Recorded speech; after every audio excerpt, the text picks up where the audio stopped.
Selamat berjumpa lagi, anak-anak kelas 4A.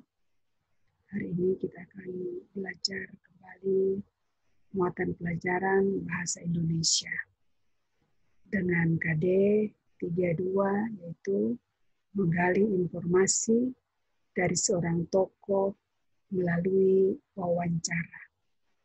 Dan materi esensial yaitu teks wawancara dan juga membuat laporan tertulis. Pengertian wawancara.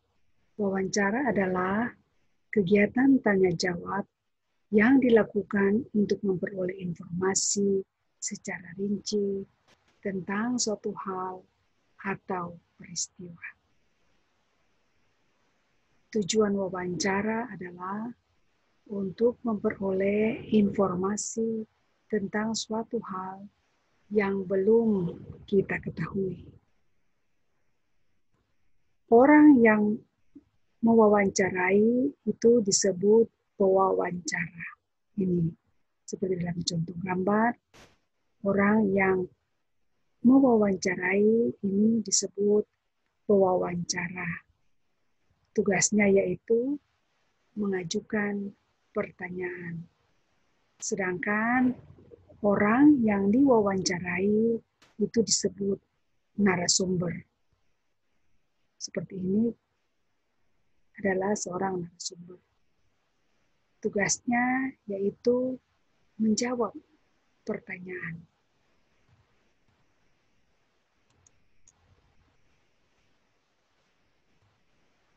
Dalam wawancara, ada wawancara yang dilakukan ke beberapa narasumber. Seperti contoh ada gambar ini. Seorang pewawancara, dia melakukan wawancara terhadap beberapa narasumber.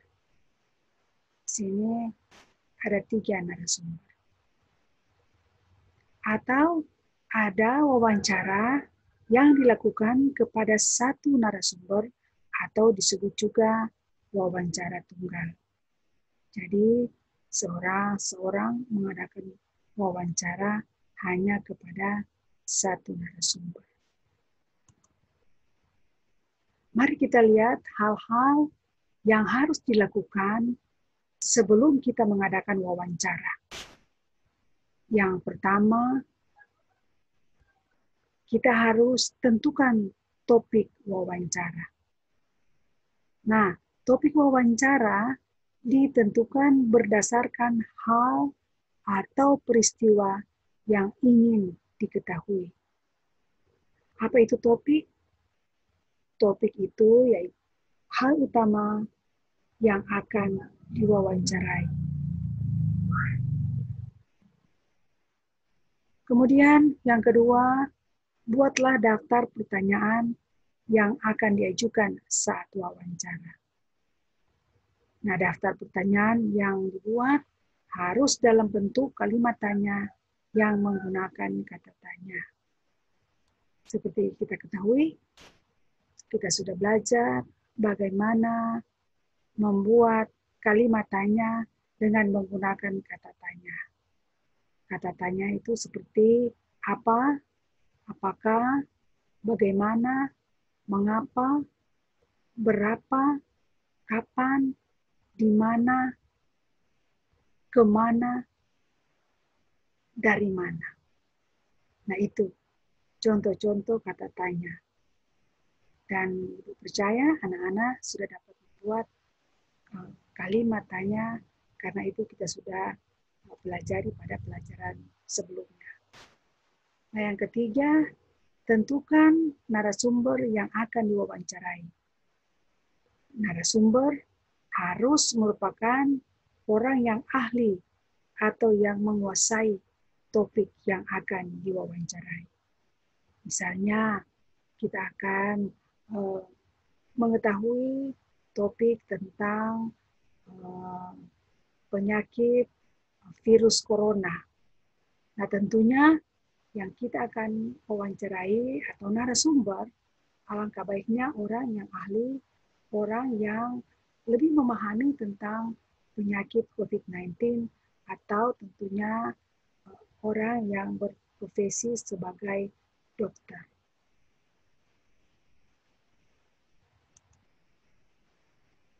Selanjutnya, hal-hal yang harus dilakukan saat kita mengadakan wawancara. Jadi, pada saat kita mengadakan wawancara, yang kita harus lakukan yaitu mulailah pembicaraan dengan sapaan yang ramah. Jadi kita harus ramah saat kita mengadakan wawancara. Jangan kita kasar atau tidak sopan.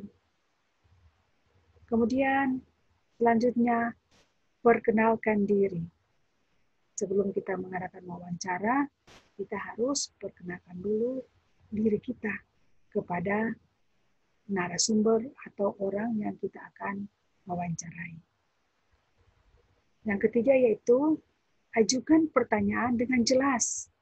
Jadi kita harus bertanya dengan jelas. Jangan pertanyaan kita terlalu panjang atau berbelit-belit sehingga narasumber atau orang yang kita akan tanyai itu tidak mengerti dengan pertanyaan kita. Jadi kita harus ajukan pertanyaan dengan jelas. Atau kita bertanya dengan suara yang pelan atau suara yang tidak jelas. Itu juga jangan. Jadi ajukanlah pertanyaan kepada narasumber dengan jelas. Kemudian gunakanlah bahasa yang santun. Jadi kita harus gunakan saat mengadakan wawancara, kita harus gunakan bahasa yang santun. Jangan kita menggunakan kata-kata yang kasar, yang akan membuat narasumber kita akan tersinggung. Kemudian, catat atau rekamlah jawaban yang dijelaskan oleh narasumber. Jadi, pada saat kita bertanya, jawaban yang diberikan oleh narasumber, kita harus catat atau kita rekam. Kemudian, akhiri wawancara dengan kesan yang baik dan menyenangkan.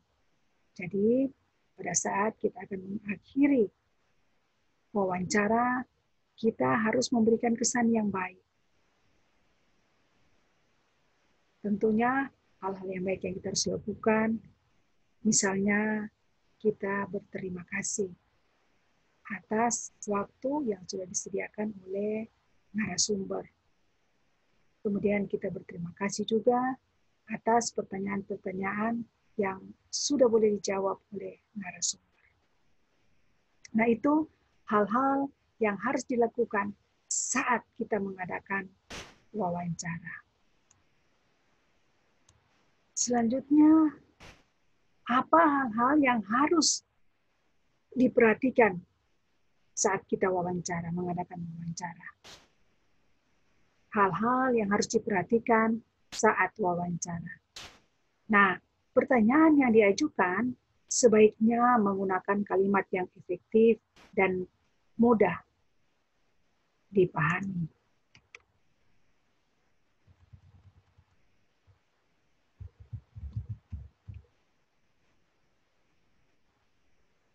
Kemudian,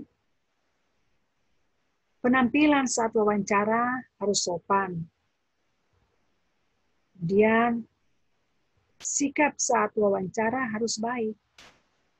Misalnya, seperti tadi Ibu sudah jelaskan pada sebelumnya, yaitu sebelum kita mengadakan wawancara, kita harus memperkenalkan diri kepada narasumber. Nah, ini sikap-sikap yang baik. Selanjutnya, mengajukan pertanyaan kepada pewawancara kepada narasumber dengan jelas. Kemudian, tidak menyela, ini hal yang penting. Tidak menyela atau memotong narasumber saat memberikan penjelasan. Jadi, pada saat kita bertanya, kemudian narasumber menjawab pertanyaan, pada saat dia sementara menjawab pertanyaan kita, Jangan kita potong atau jangan kita sela pada saat dia sementara memberikan penjelasan. Kemudian, sikap yang baik juga mengucapkan terima kasih setelah melakukan wawancara. Berikut tahapan-tahapan dalam wawancara. Yang pertama yang harus kita perhatikan yaitu ada 3 di sini. Yang pertama yaitu tahap pembukaan. Nah, tahap pembukaan ini pewawancara memperkenalkan diri. Kemudian tahap inti. Tahap inti ini yaitu pewawancara mengajukan pertanyaan sesuai dengan daftar pertanyaan yang telah disiapkan. Jadi jangan lupa sebelum mengadakan wawancara kita harus menyiapkan daftar pertanyaan. Kita harus susun dulu pertanyaan itu dalam bentuk daftar pertanyaan. Tentunya pada saat kita menyusun daftar pertanyaan itu, buatlah pertanyaan yang gampang-gampang dulu, kemudian lanjut pada yang terakhir yaitu pertanyaan-pertanyaan yang sudah agak susah, dan yang terakhir yaitu pertanyaan-pertanyaan yang mengandung kesimpulan. Kemudian yang terakhir, yang ketiga yaitu tahap penutup, yaitu mengucapkan terima kasih kepada narasumber. Jadi ini tahap-tahapan dalam wawancara, ada 3. Tahap pembukaan, tahap inti, tahap penutup.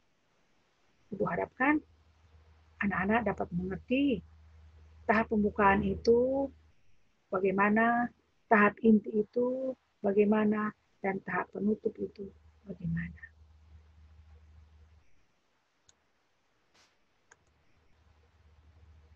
Nah, selanjutnya mari kita lihat hal-hal yang harus dilakukan selesai wawancara. Nah, setelah selesai kita mengadakan wawancara, apa yang harus kita lakukan? Setelah selesai kita melakukan wawancara, kita harus membuat laporan hasil wawancara. Jadi, sekali lagi setelah kita selesai mengadakan wawancara, kita harus membuat laporan hasil wawancara. Nah, laporan hasil wawancara ini bertujuan untuk memudahkan orang lain membaca dan mengetahui informasi penting yang telah kita peroleh. Laporan hasil wawancara sebaiknya memuat bagian-bagian seperti topik wawancara, narasumber, pewawancara, waktu, tempat, hasil wawancara, dan juga kesimpulan. Mari kita lihat formatnya seperti ini. Ini contoh format laporan hasil wawancara. Misalnya, Ibu ambil topik wawancara, yaitu tentang penyakit virus corona. Narasumbernya yaitu tentunya kita harus bertanya pada seorang yang ahli, misalnya seorang dokter yang lebih memahami tentang penyakit virus corona. Sekarang, pewawancara, misalnya namanya itu Dilan.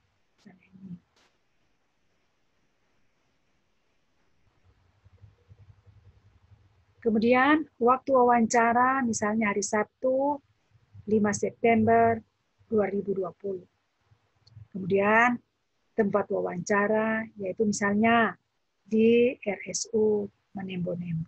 Sekarang, anak-anak sudah buat atau pewawancara ini telah menyusun daftar pertanyaan.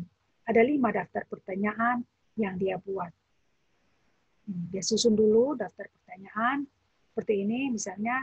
Kemudian, setelah dia bertanya kepada dokter, nah jawaban dari dokter atau dari narasumber ini, dia harus catat juga. Dia harus tulis di sini jawaban dari narasumber.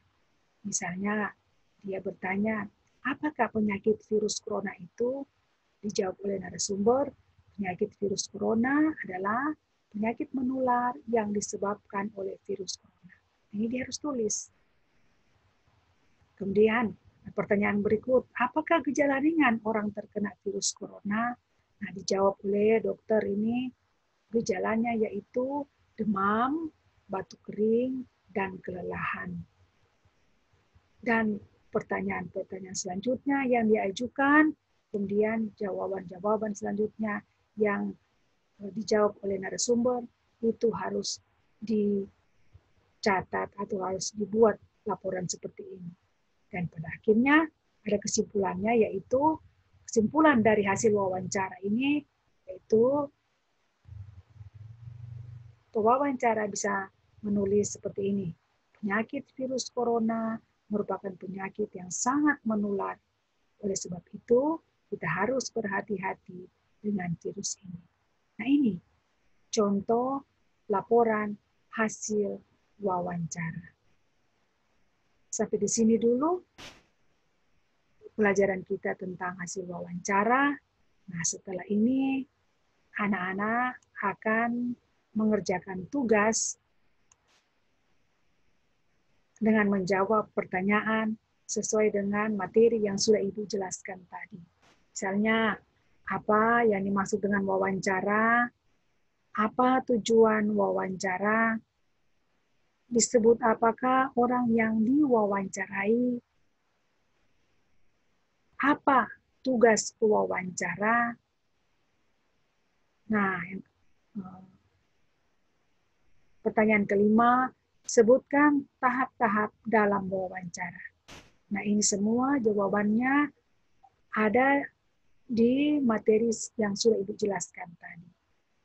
Jadi anak-anak, sisa waktu ini anak-anak akan mengerjakan tugas ini dengan mencatat tugas ini, kemudian menjawab sesuai dengan materi yang sudah Ibu jelaskan tadi. Dan tugas yang selanjutnya yaitu anak-anak akan coba membuat laporan hasil wawancara.